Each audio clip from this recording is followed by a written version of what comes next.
다음 주제로 넘어가기 전에요. 오늘 주제가 미국의 전략, 신경쟁 체제로 가는 거 아니겠습니까? 그래서 보면 기존에 우리 반도체를 제일 소중하게 여기는데 반도체 산업이라는 것이 미국에서 일본으로 왔다가 한국으로 왔다가 다시 대만, 중국으로 넘어가는 과정인데 어떻게 보면 그런 일반적 사이클로 가지 않을 수도 있다 이런 말씀이시죠. 이게 서방 국가는 같은 시스템 안에서의 그런 전환이 노동력의 한계에 의해서 그러니까 3교대 산업이잖아요. 그러다 보니까는 노동력 구할 수도 없고 뭐 이런 문제들을 통해서 소부장들 이 반도체에 필요한 장비들을 만들어서 결국은 생산은 니네들이 하고 우리가 투자하고 나머지 장비를 대면서 우리는 이익을 가져갈게 이런 서큘레이션을 하고 있었는데 이 코로나19의 사태도 있었지만 패권 전쟁이 붙음으로써 결국은 그런 정상적인 궤도로 가지 않고 중국은 새로운 길을 갈 거다 이런 말씀을 해주셨어요. 한 가지 더 붙일 것은 저희가 지난번 왕이 부장이 와서 탄소 중립에 대한 제가 질문을 한 적이 있습니다. 왜 일본이나 한국은 전부 다 이렇게 2050년에 탄소 중립에 대한 선언을 했는데 왜 중국은 2060년에 했더니 잘 아는 것처럼 본인들이 제일 세계적으로 이산화탄소를 제일 많이 배출하고 두 번째는 한국이나 일본 같은 경우 일본은 좀 더 빨리 진행하잖아요. 네, 그런 것들이 이 산업에 대한 까오펑, 제일 높은 정점이 이런 것들은 이미 이뤘다. 근데 중국이라는 나라는 아직도 그 까오펑의 그 피크에 가지 못하기 때문에 그게 10년 더 걸리는 것이다. 이렇게 얘기를 했어요. 그리고 이런 기존에 트럼프가 갖지 않은 무기가 대중국 전략에서 굉장히 중요한 그린 에너지에 대한 분야를 공격할 거고 또 한편으로는 화폐라는 것이 있지만 기존의 전통적 화폐가 아니고 이런 화폐 금융에 의한 공격을 하려고 했을 때 지금 중국이 준비하고 있는 거는 전자화폐 시스템으로 아예 가려고 하고 있잖아요. 그래서 마인이 뭐 말실수해서 그거를 혼내기 위해서 뭐 불러다 했다는 것보다도 데이터 독점이라든지 이런 전자화폐로 갔을 때 준비하는 거 아니냐 이런 생각을 합니다. 우리가 한국에 대응 넘어가기 전에 그래서 우리 입장에서는 이 사이에 껴서 새로운 산업을 가져가야 되는데 한 가지 산업적인 걸로는 말씀 안 하신 게 지금 바이오 부분이 있습니다. 우리 바이오 시장도 전 세계로 보면은 의료 시장의 1%밖에 안 되는 시장 규모지만 그래도 바이오는 좀 더 점유율이 높거든요. 그런데 한 3, 40년 동안을 우리 대학에 가는 사람들, 1등 하는 사람들이 주로 이과 의대를 갔습니다. 그래서 많은 사람들이 지금 인재 부분에서 많이 있고 또 시진핑 주석하고 우리 문재인 대통령께서 코로나 터진 이후로 처음에 대화하셨을 때도 서로 의료, 방역과 의료 분야에 대한 협력을 같이 하자 이렇게 얘기를 했거든요. 그거는 그만큼 중국이 여러 분야에 뛰어나 있지만 이 의료 분야에 대해서는 아직도 그렇게 시스템을 갖고 있지 못하다. 물론 좀 코로나에 대한 백신은 개발하고 있지만 나름대로 약점이기 때문에 혹시나 그런 시장에 우리가 들어갈 수 있는 거 아닌가 이렇게 생각되는데 설명 좀 부탁드리겠습니다. 그렇습니다. 오늘은 뭐 제가 시간이 없어서 그 바이오 얘기는 안 드렸는데요. 저는 그렇게 생각을 합니다. 반도체 다음번에 우리가 중국에 팔 수 있는 반도체보다 10배는 더 큰 시장이 바이오다. 왜? 근데 그 바이오가 무슨 뭐 지금 얘기하는 기기묘한 그것이 아니라 제가 볼 때는 중국의 실버들을 공략해야 된다. 그래서 중국은 지금 노인 인구 65세 인구가 1억 6천만 명입니다.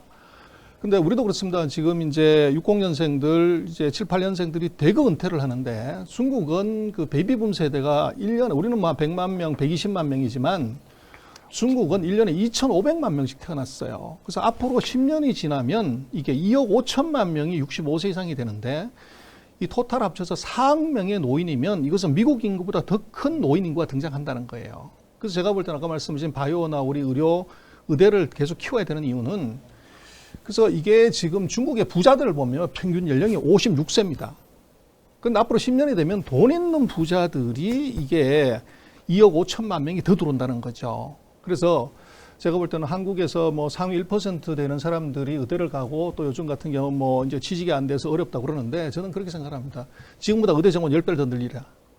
그리고 문제는 거기에서 이 의사 선생님들의 포커스 전공을 바꾸자. 뭐 이 성인병, 고혈압, 당뇨병, 심장병 이 세 가지만 포커스해서 여기에 특효약, 치료약, 진단약 어떻게 보면 유지하는 건 이걸 세계 최고로 만들면 반도체 만들지 않아도 화장품 안 만들어도 초코파이 바나나 우유 안 만들어도 우리 쪽으로 엄청난 사람들이 와서 치료받을 수밖에 없고 그것만 해도 근데 문제는 이 60대가 넘어서서 이게 돈을 가장 화끈하게 쓸 수 있는 건 뭐냐 바로 메디칼입니다. 그 시장이 바로 옆집에서 지금 2억 5천만이라는 거대한 인구가 돈 들고서 기다리고 있다는 거죠. 그래서 말씀하신 것처럼 우리가 국가 전략적으로 뭐 반도체, LCD, 핸드폰도 키워야 되지만 정말로 우리가 해안을 갖고 본다고 그러면 바이오다.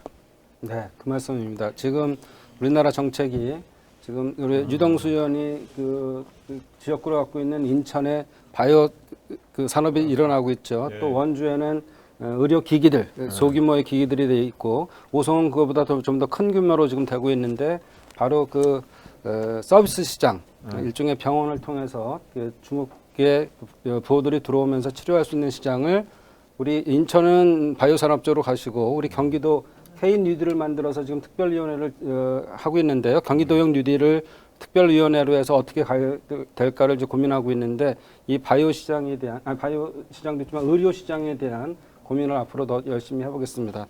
우리 유동수 시당위원장님. 네, 역시 우리 전병서 교수님 정말 좋은 말씀 잘 들었습니다. 제가 보기로는 지금 우리가 이른바 빅3라고 얘기하는 시스템 반도체 또 아까 전기차 그다음에 바이오 요 세 개가 우리 정부의 사실 주축의 전략적 품목으로 지금 선택이 돼 있고요. 또 말씀하신 미래 얘기할 때 디지털과 그린 얘기할 때 우리가 지금 K 뉴딜 전략을 짜고 있지 않습니까? 아까 박정원 의원님 말씀하신 160조를 통해서 우리가 앞으로 5년간 투자를 할 건데 디지털과 그린 이게 세계적인 화두가 분명한 것 같습니다. 근데 저도 중국을 다니면서 최근 몇 년 전에 굉장히 깜짝 놀란 게 상하이 푸동 공항에 내리는데 지금 그 지문 10개를 다 찍도록 하고 이 사람에 대한 정보를 완전히 빅데이터를 중국이 가지고 있다. 이미 디지털로 변하고 있다. 중국이. 이런 걸 깜짝 놀랐습니다. 근데 한편으로 보면은 지금 이른바 빅테크 기업들, 빵이라는 그런 기업들은 세계를 중심으로 한 정보를 모으고 지금도 유튜브를 통해서도 그렇고 아마존 페이스북 전부 다 지금 그런 정보들을 가지고 있습니다. 그런데 예를 들어 위챗이나 바이두가 세계적으로 그런 정보의 흐름을 속에서 어느 정도 비중을 차지할 수 있을까 하는 의심이 좀 들고요. 두 번째는 우리가 이른바 자유 경쟁을 통해서 민간이 하고 있는 그 요소 생산성에 대해서 국가 자본주의가 갖는 그 생산성의 문제는 인류가 끊임없이 지적해왔던 문제고 그런 문제가 이 자유시장 경제와 중국의 국가 자본주의가 둘이 경쟁했을 때 그 요소 생산성에서 중국이 어느 정도 우리 자유주의 국가 이른바 미국이나 이런 경제를 넘을 수 있을까 하는 의심이 좀 듭니다. 그리고 마지막으로 최근 92년도 우리가 중국과 한국이 수교 이후로 개방 이후로 만약에 이 한국 경제에 있어서 중국이 이 시간에 개방되지 않고 계속 주구장막처럼 이렇게 폐쇄로 있었다면은 우리 한국 경제가 어떻게 됐을까라는 항상 의심을 그런 가정을 해봤는데요. 제가 보니까 없었다면 우리나라 경제가 굉장히 어려웠을 거다. 중국을 통해서 한국 경제가 굉장히 덕을 많이 봤다. 이렇게 생각을 하면서 지금 전병수 교수님이 말씀하신 이런 문제들을 우리가 잘 헤쳐나가면 아까 바이오 말씀하셨지만 바이오 시장에서도 한국 경제가 이번에 K방역이 성공하면서 실제로 바이오 수출이 작년에 엄청나게 급증을 했습니다. 이 잠재적 시장이 우리 바로 옆에 있는 거죠. 중국이라는 나라가. 그래서 우리나라의 성장 동력으로 이 바이오도 엄청난 기회를 갖고 있지 않나, 이런 희망을 또 가져봅니다. 우리 교수님께서 지적하는 문제들을 우리 국가 지도자나 우리 국회에서도 정말 많은 분들이 공유해서 아까 45일마다 25명의 지도자들이 한 번도 빠지지 않고 고민하고 토론하고 바로 국가 전략으로 제도로서 정착시키고 있는데, 우리 국회도, 우리 더불어민주당이 이 지도자급 인사들이 소통도 더 많이 하고 더 공부도 많이 해서 그렇게 바로바로 현장감 있는 10년 후 대한민국, 20년 후의 대한민국과 또 현재 국민들이 필요한 부분들을 잘 설계하고 내놨으면 하는 오늘 가르침을 받았다, 이렇게 생각합니다. 네. 특별히 질문은 아니시고 네. 소감 말씀하셨는데요. 그 아까 질문 네. 중에 하나는 이런 네. 겁니다. 예를 들어서 빅테크 기업과 이 정보에 있어서 최소한 이 빵이 가지고 있는 그런 네트워크, 세계적인 네트워크를 통해서 갖는 정보량만큼 중국의 이른바 디지털이나 이 위챗 바이두가 가질 수 있을까라는 의심이 있고요. 두 번째는 아까 말한 대로 요소 생산성에서 자본주의와 이 국가 자본주의가 그런 부분에 대해서는 생산성이 좀 떨어지지 않을까, 이런 생각을 해봅니다. 예, 정말로 중요한 지적해 주셨는데요. 거기에 이제 중국의 상황을 말씀드리면, 제가 볼 때는 서방 세계는 빵이 빅데이터를 갖는데 지금 중국은 국가가 갖습니다. 그래서 지금 최근에 알리바바라든지 이런 회사들이 정부가 컨트롤 들어가는 가장 큰 이유는 국가가 가져야 될 빅데이터를 민간이 갖고 있고 민간이 이걸 돈벌이에 썼기 때문에 제재를 받는 것입니다. 그래서 국가로 다시 그대로 환원할 것이다. 이제 그렇게 보여지고, 저는 이제 천만다행스러운 것이 이제 그 위원장님 말씀하신 요소 생산성의 문제는 우리한테 정말 천운이고 행운이다. 야. 얘들이 사회주의, 공산주의 하면서 이게 떨어진다. 이것까지 만약에 우리처럼 왔다 그러면 판이 끝나는 거죠. 근데 중국이 이것을 이제 어떻게 해결하냐면 두 가지인데, 하나는 국유기업을 계속적으로 상장을 시킵니다. 그리고 상장을 시킬 때 스탁 옵션을 제공을 합니다.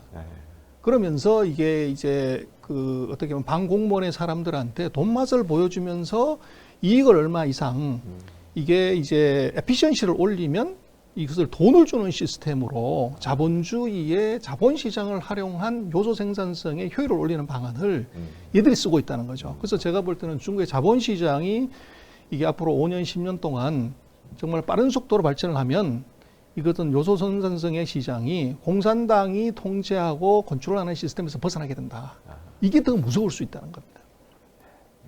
네, 이제 저희가 꽤 장시간 대담을 했는데요. 이제는 정말 중요한 미국 행정부가 새로 들어오면서 중국에 대한 전략을 새로 짤 거고요. 이것에 대해서 한국의 영향이 굉장히 많이 미칠 텐데, 그러면 한국의 대응은 어때야 되는지 좀 더 말씀을 들어보도록 하겠습니다. 예, 그래서 뭐 제 얘기를 크게 한 3가지 정도로, 제가 세부 주제는 6개를 나눴습니다만은 좀 우리는 이렇게 했으면 좋겠다 하는 생각이 있습니다. 높은 데서 멀리 봐야 되고 트렌드를 역주행하면 안 된다. 그리고 이제 역사의 나물 넓적, 이거는 정말로 100년을 내다보는 것이 국책이지, 국가 전략이지, 이걸 이제 1년짜리, 3년짜리, 5년짜리 보면 안 된다. 그리고 이제 우리 경기도 인천을 생각을 하면 저는 VC를 만들어야 된다. 밸리하고 이 시티. 한번 얘기를 드리면, 아까 말씀드렸지만 미국의 이 포위망 만들기하고 중국의 포위망 뚫기에서 한국은 이것이 굉장히 미묘한 스탠스에 꽃놀이 펼 수도 있고 동네 북이 될 수도 있다. 선택은 우리가 한다. 그래서 아까 모두에 제가 말씀 올렸습니다만은 이번 4년은 제가 볼 때는 미중의 운명을 가른다. 여기서 90% 빨리 도달하면 동맹이 대거 탈퇴할 거고, 이걸 다시 일본처럼 70%에서 20% 낮춰버리면 미국은 또 100년 간다. 근데 거기에 문제는 바로 이 동맹을 괴롭히기가 나온다는 거죠. 그래서 힘 있는 놈 두 놈이 싸우면 약한 놈 편가르기를 하는데, 그때 자기 편 아니면 엄청난 괴롭힘을 당할 수 있는 가능성이 우리한테 있다. 그래서 첫 번째, 저는 이 그림은 바로 이게 백두산 천지를 하늘에서 본 그림입니다. 우리가 굉장히 낯설은 그림이죠. 제가 볼 때는 한국이 미중을 보는 관점은 인공위성에서 봐야지 밑에서 보면 안 된다. 이렇게만 보면 푸른 물로 보면 안 된다는 거죠. 우리는 너무나도 로컬 뷰로 본다는 거죠. 그래서 이게 망하는 지름길일 수가 있고, 그래서 첫 번째는 저는 글로벌 뷰를 봐야 되고, 두 번째는 중국에 이런 말이 있습니다. 푸른 바람 부는 대로 누워야지 바람 부는 반대 방향으로 누우면 말라 죽는다. 세계적인 트렌드, 이걸 정확하게 봐야지 역행하는 것이 성공할 수도 있지만 확률은 1%밖에 안 됩니다. 그래서 지금 뭐 지하철을 타러 가는데 모든 사람이 나오는데 한 사람만 거꾸로 가면 뭐 이제 한국의 많은 이제 이 어려움은 제가 볼 때는 이게 트렌드를 역주행하다가 발생하는 문제가 생깁니다. 그래서 트렌드를 정확하게 읽는 눈이 중요하고, 그래서 트렌드를 잘못 읽으면 어떻게 되냐. 너무나도 한국적인 데 포커스를 하면 곰들이 반대 방향으로 가다가 이제 절벽으로 떨어지는 일이 벌어지는 거죠. 그래서 이것이 중요해 보이고요. 그래서 우리가 시각을 좀 바꾸자고 하는 것은 역사의 길이 남을 이제 과업은 결국은 리더의 희생이, 리더가 생각지 않은 엄청난 희생을 하게 되면 거기서 이게 큰 대업이 이루어지는 거고요.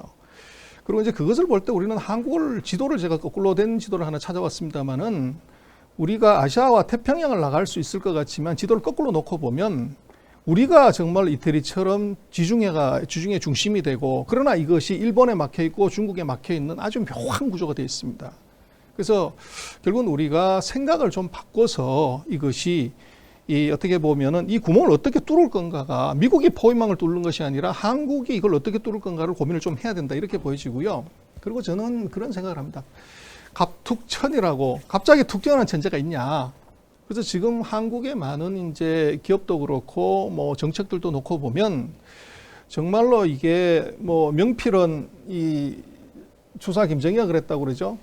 만 권의 책을 읽어야, 그래야 거기서 가슴 속에 그게 있어야 흘러 넘쳐서 이 명필이 된다는 겁니다. 그리고 뭐 만시간의 법칙 10년은 해야 거기에 뭔가 하나 내공이 있는 작품이 나오는데, 이제 우리가 정말로 이게 10년 정도로 갈고 닦은 이게 정책이나 사업이나 아이템이 있냐 이거죠. 이게 없으면은 이것은 10년을 갈고 닦은 놈하고 붙으면 바로 이제 한 방에 갈 수 있는 리스크가 있다는 겁니다.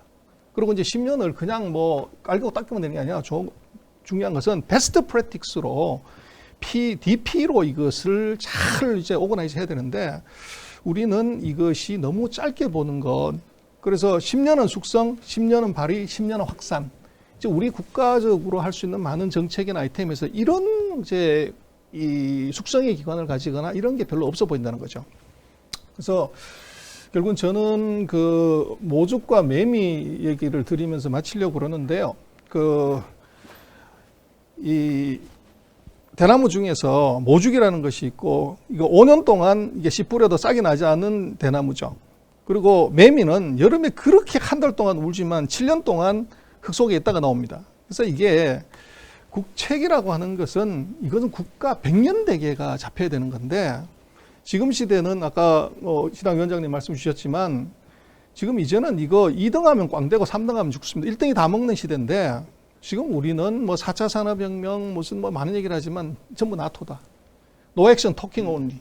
이거 빨리 끝내야 된다. 뭐 지금 우리 코로나 이전에 보면 모든 아침 우리 5성급 서울 시내에 있는 호텔에 가보면 4차 산업혁명 그 세미나, 포럼, 토론 없는 호텔 하나도 없습니다. 근데 그 사람이 뭘 했냐고 그러면 아무것도 안 하는, talking only.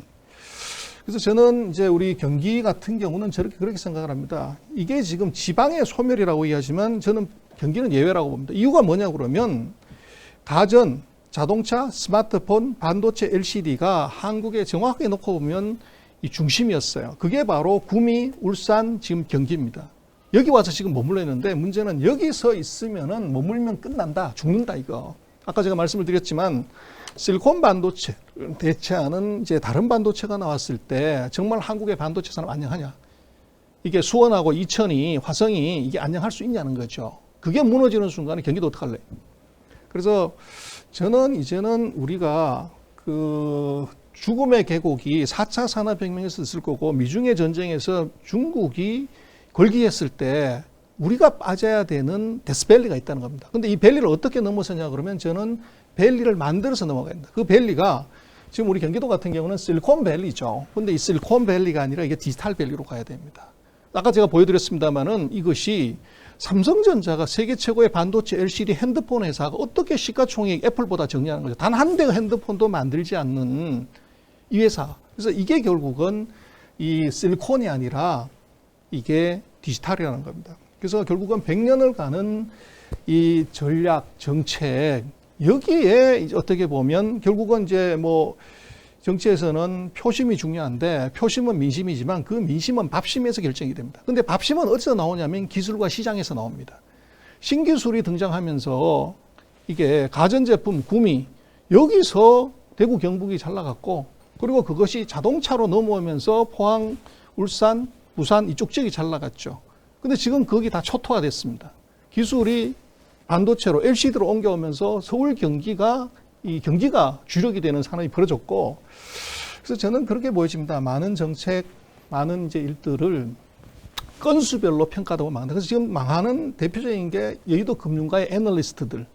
신문사가 매년 평가하기 때문에 그 둥수에다 목숨 걸다 보니까 한국의 리서치가 이게 수준이 왕창 떨어져서 개인들로 잘해본 리서치 전락을 했고 한국의 대학이 왜 이렇게 힘이 없냐고 그러는데 이 신문사가 랭킹 매기다 보니까 그게 중요한 수준 하나가 SCI급 논문을 몇 편 썼냐. 실무에서 삼성에서 LG에서 현대에서 한국의 중소기업에 쓸 수 있는 기술이 아닌 이거 가지고 랭킹 매기다 보니까 이게 이제 한국 경쟁력을 치명적으로 낮게 가는데 결국 한국의 정책에 있어서도 그런 것 같습니다.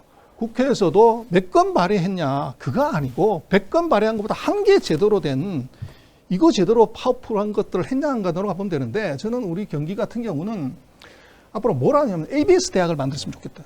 그래서 지금 뭐 이 대학을 여러 군데 이제 통폐합해야 되고 그러지만 그거 다 통폐합해서 해야 되는 건 한국이 반드시 필요한 거 아까 위원장님 말씀하신 바이오 대학 그리고 AI 대학 그리고 지금 반도체 대학 만들어야 됩니다. 이 삼성이 잘하고 있는 것 말고 넥스트 제너레이션에 해야 되는 그래서 저는 이 ABS 대학을 이거를 좋은 인재가 많아야 되니까 이걸 만들었으면 좋겠고 마지막으로 하나는 바로 이 CT를 건설하자. CT는 벨리하고 CT인데 이게 같이 연결이 되죠. 그리고 중국을 보면 시옹하이 신치라고 베이징에서 한 140km 떨어진데 완전히 아무것도 없는 허허벌판의 신도시를 만든 이 신도시는 뭐냐면 4차 산업혁명 도시입니다. 거기는 전기차, 자율주행차가 다니고 거기는 지금 아무것도 없기 때문에 완벽한 디지털 화폐를 쓰게 됩니다. 그래서 이런 시티를 우리 다른 지역은 제가 하기 어려울 것 같아요. 경기도는 하실 수 있을 것 같은데 그리고 또 하나는 아까 말씀하셨습니다마는 2억 5천만 명의 미래에 어떻게 보면 성인병을 치료받을 수 있는 줄기세포 치료자들을 한국에 데리고 올 수 있는 좋은 방법 중에 하나 좀 큰 프로젝트 하나 하자. 경기도 그러면 저는 많이 얘기를 했지만 중국하고 연결하자. 뭘 하냐. 해저터널 하나 연결. 그래서 지금 얘기하는 뭐 그 사이 말은 얘기했지만 지금 중국하고 외야하고 우리하고 한 340km 정도 됩니다. 근데 지금 중국에서 개발한 가장 빠른 전기차 고속철도가 시속 600km 나갑니다. 그러면 우리 인천까지 들어오는데 이거 40분이면 들어오죠. 그리고 거기에 비행기 타고 뭐 수속하고 2시간, 3시간 그게 아니라 나이 드신 어르신들이 차에 올라앉으면 40분 만에 서울 들어와서 치료받고 릴렉스하고 밥 먹고 다시 돌아가도 하루면 다 해결할 수 있는 그래서 거기에 또 하나를 놓고 보면 저는 그렇게 보여집니다. 지금 한국도 4차 산업혁명 해야 되는데 기존에 있는 서울에서 부산, 대구, 광주에서 하기 대단히 어려워요. 제가 볼 때는 이것은 신도시를 만들어서 가야 되는데 땅값 싸고 아무것도 없는 상태에서 제로 베이스에서 이걸 한다고 하면 저는 딱 좋은 것이 예를 들면 제 상상입니다만은 지금 화성시 앞에 있는 여기 영흥도부터 시작을 해서 이 섬들, 이 사이트를 쫙 연결을 해서 4차 산업 어떻게 보면 ABS 인더스트리가 전문적으로 들어가는 시티가 하나 만들어지면 그리고 또 아니라고 하면 영종도 앞에 있는 강화도 거기에 4차 산업 전문 시티가 하나 만들어지면 그리고 예를 들면 인천공항을 기준으로 해서 여기는 정말로 자율주행을 할 수 있는 ADAS의 어떻게 보면 시스템이 갖춰진 연결이 갖춰진다 그러면 이것은 뭐 어느 나라도 지금 상상하지 못하는 그런 일이 벌어진 이건 할 수 있는 것은 제가 볼 땐 경기도밖에 안 되는 것 같아요. 그리고 지금 우리가 중국하고 한번 연결을 해야 된다는 이유는 저는 무슨 이것이 그런 이해 문제가 아니라 앞으로 한국에 올 수 있는 또 하나 리스크가 있습니다. 그게 뭐냐고 그러면 우리도 석유가 안 들어오면 난리가 나는데 중국은 지금 뭐 미얀마라든지 파키스탄이라든지 러시아를 통해서 송유관을 깔아서 유사시에 석유의 생명성이 끊어지지 않아요. 근데 문제는 남사군도에서 이게 문제가 생기면 한국의 물류 유통이 이게 그리고 제일 중요한 석유 에너지가 잘라질 수가 있습니다. 근데 지금 우리가 그 경기도하고 이쪽 그 중국하고 연결하는 이런 네트워킹을 하려면 유럽으로 가는 길을 우리가 만들어 놓는다는 거죠. 그리고 지금 우리가 동북삼성과 협력을 해서 북한과의 관계를 개선해야 되는데 지금 중국은 이 동북삼성의 대련하고 칭다오하고 124km짜리 해저 터널을 뚫어서 이미 연결을 했습니다. 그래서 지금 보시는 화면에 이 북경하고 이 선양까지가 700km고 밑으로 내려왔을 때 이 다시 동북삼성이 그대로 밑으로 내려와서 해저 터널로 들어와 버리면 이것이 북한을 전혀 거치지 않더라도 이것이 엄청난 물류의 이제 흐름이 되고 우리로 보면 동북삼성과도 네트워킹이 되고 유사시에 이제 저쪽에서 문제가 남쪽이 문제가 되는 걸 뚫을 수도 있는 거죠. 그래서 결국은 미중의 열전은 저는 그렇게 생각합니다. 그런 일이 없어야 되겠지만 하다가 안 되면 센 주먹은 주먹을 내미친다. 그게 어디서 터질 거냐? 본토가 아니라 아무도 없는 바다에서 터지는데 그것이 남사군도가 될 가능성이 높다. 근데 그게 터지는 건 좋은데 거기에 우리 석유부터 시작해서 모든 물동량이 우리는 거의 90%가 거리를 통해서 들어오는 거죠. 그랬을 때 이것을 우회하는 도로를 하나 만들어 놓는다는 것, 이것은 굉장히 중요한 의미를 가질 수 있고 그것은 이제 우리 뭐 경기도만 사실은 할 수가 있는 거죠. 위치상으로 봤을 때.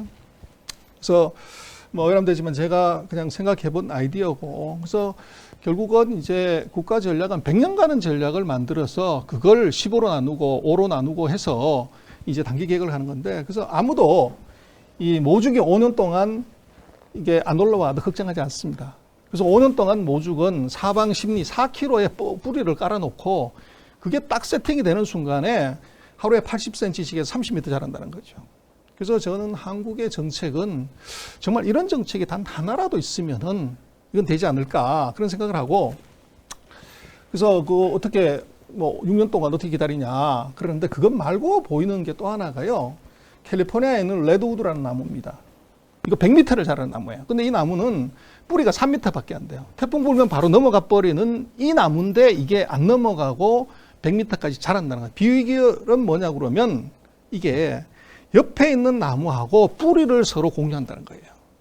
그래서 나무끼리 이게 뿌리가 3m밖에 안 되는데 이게 서로 엮이면서 태풍이 허리케인이 불어도 안 넘어간다는 겁니다. 그리고 더 재미있는 것은 자기 밑에 작은 나무 하나가 올라오면 큰 나무가 자기 가지를 일부러 죽여서 얘가 태양을 받게 한다는 겁니다.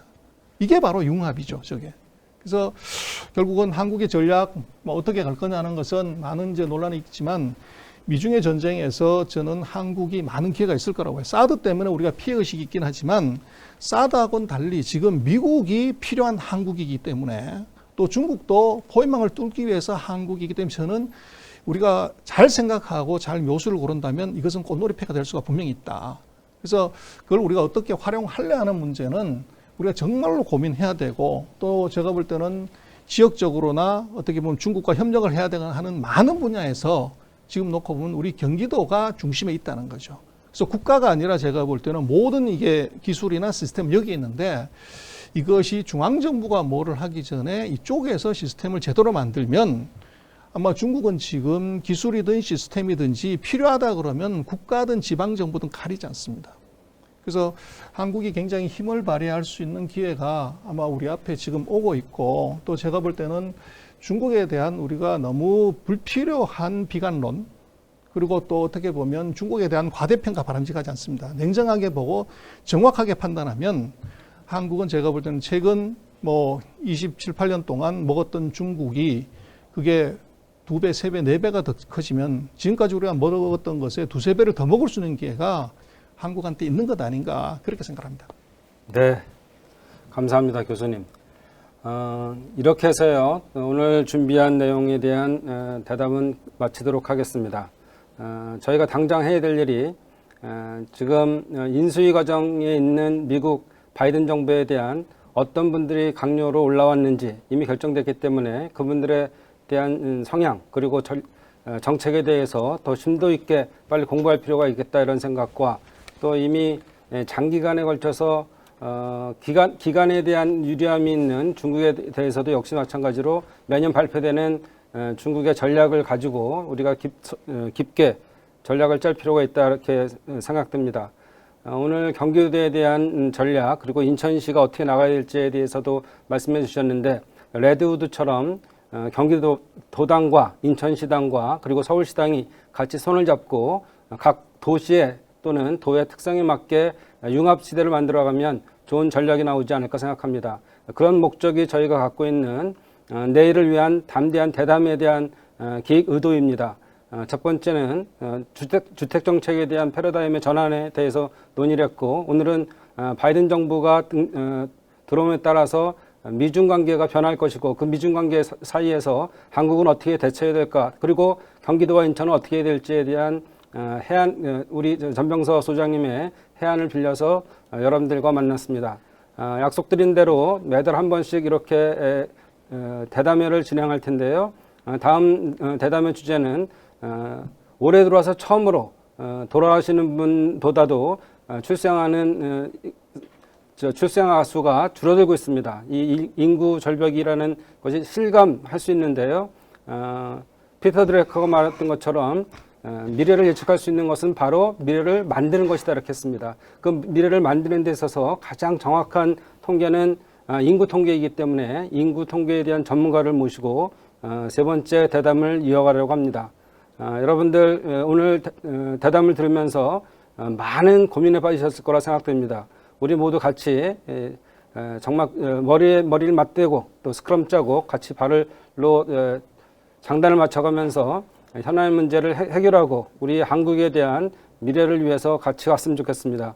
오늘 대담을 같이 해주신 우리 전병서 교수님 정말 감사드리고요. 그리고 또 우리 유동수 인천시당 위원장님 감사드립니다. 마지막으로 총괄로 우리 유동수 위원장님 말씀을 듣고 정리하도록 하겠습니다. 예, 오늘 당원 동지 여러분 좋은 시간이 되었으리라고 생각합니다. 우리 전봉서 교수님 역시 그 시대를 관통하는 중국과 한국 간의 화두를 또 던졌다 이렇게 생각을 합니다. 또 엔더터널 얘기를 하셨는데 지금 산동반도와 요동반도를 연결하는 그 124km가 이미 완성이 되고 산동에서 우리 영종도까지 바로 연결하면 그게 한 320km 정도 되는데 그걸 연결하면은 바로 인천의 바이오 헬스와 만나서 우리 미래 성장 동력을 인천도 확보할 수 있으리라 이렇게 생각을 합니다.